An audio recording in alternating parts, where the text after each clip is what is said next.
Ever scrolled through social media and seen people talking about buying the dip or investing in Tesla? Ever wondered what exactly they're buying? Well, today we're diving into the world of stocks, what they are, how they work, and why people get so excited about them. So, what exactly is a stock? Simply put, a stock represents ownership in a company. When you buy a stock, you literally own a tiny piece of that business. Pretty cool, right? Think of it this way. Imagine your favorite company is like a chocolate cake cut into thousands or even millions of slices. Each slice is what we call a share. When you buy a share, you're basically saying, "I'll take that slice of the company, please." For example, if a popular streaming service was divided into 10 shares total, and you owned 5 of those shares, you'd actually own half of that company. In reality, big companies have millions of shares, so you'd likely own a much smaller percentage, but the concept is the same. You might be wondering, why would a company want to sell pieces of itself to random people? Good question.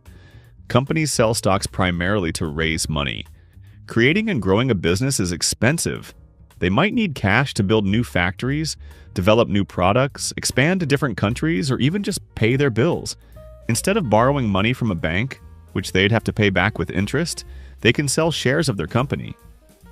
The money they get from selling these shares doesn't need to be paid back. It's theirs to keep and use.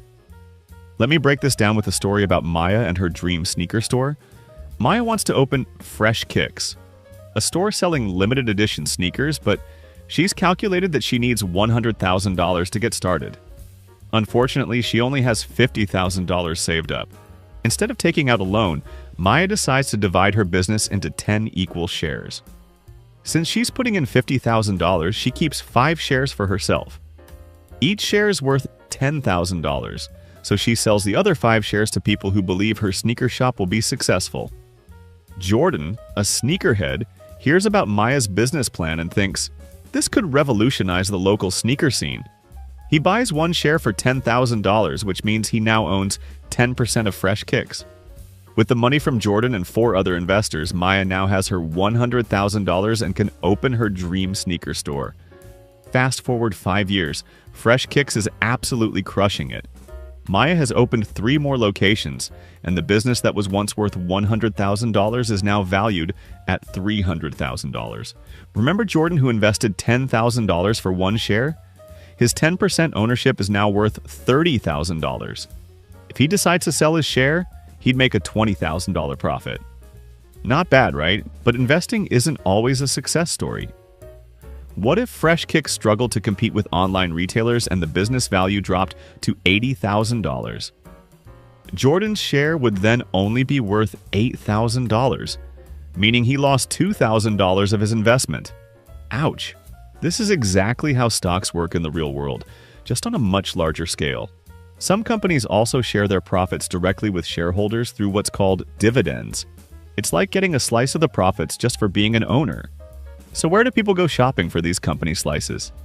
They go to what's called a stock exchange. Think of a stock exchange like a marketplace where people can buy and sell shares. The most famous ones are the New York Stock Exchange, NYSE, and NASDAQ. These days, you don't have to physically go there. You can buy stocks right from your phone through investing apps.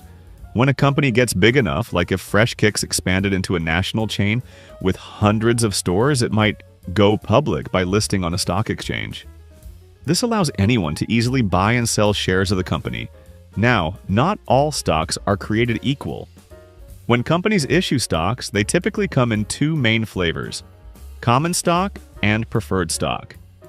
Think of them like regular tickets and VIP tickets to the same concert. They both get you in, but with different perks. Common stock.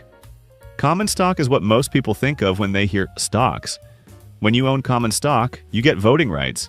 That means you can actually vote on important company decisions and help elect the board of directors. Got 1 share? That's 1 vote.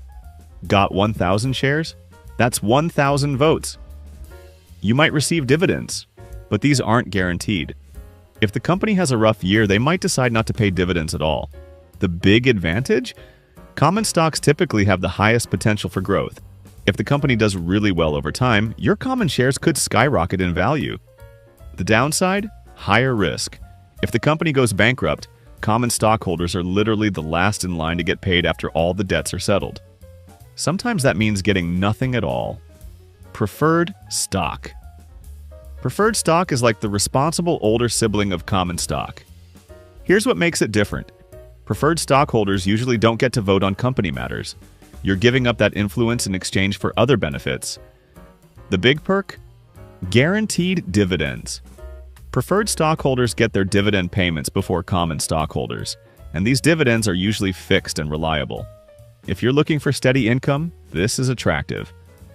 If the company goes bankrupt, preferred stockholders stand in line ahead of common stockholders, but still behind people the company owes debts to. Think of preferred stock as a middle ground between stocks and bonds. Less risky than common stock, but typically with less growth potential too. So, which is better? It depends on what you're looking for. If you want maximum growth potential and don't mind the risk, common stocks might be your jam. If you want more reliable income and less drama, preferred stocks might be more your style. Why would anyone want to put their hard-earned money into stocks when they could just keep it safe in a bank account? Simple. Potential growth. While a bank might give you 1 to 2% interest annually, stocks have historically returned around 7 to 10% per year on average over the long term. Of course, that comes with more risk. The stock market can be a wild roller coaster ride. Some people invest in stocks for the long term, hoping the companies grow over many years. Others try to make quicker profits by trading, buying and selling stocks more frequently based on price changes. Final thoughts. So there you have it. Stocks in a nutshell. Remember, when you buy a stock, you're not just buying a random thing that goes up and down in price. You're buying actual ownership in a real business. If you're thinking about investing, start with companies you understand and believe in, and don't put all your money in one stock. That's like putting all your eggs in one basket. Thanks for watching. If you found this helpful, hit that like button and subscribe for more videos breaking down financial concepts into simple terms. Drop a comment letting me know what financial topic you want me to explain next.